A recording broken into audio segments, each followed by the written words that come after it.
Hi, my name is Ann Myrick, and we're going to talk about chronic disorganization, how to overcome it. And that's hard because there are some people that just generally, it's very hard for them to be neat.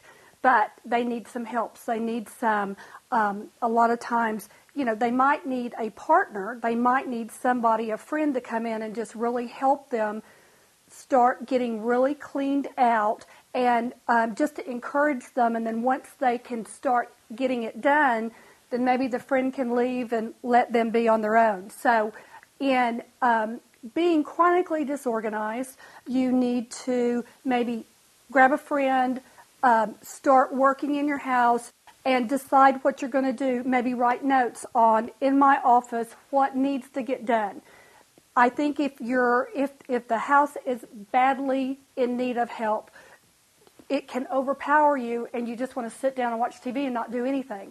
So start with one room at a time, or maybe even one area of the room at a time. Write down what you need to do, and then just set aside maybe 2 hours to work in that one area.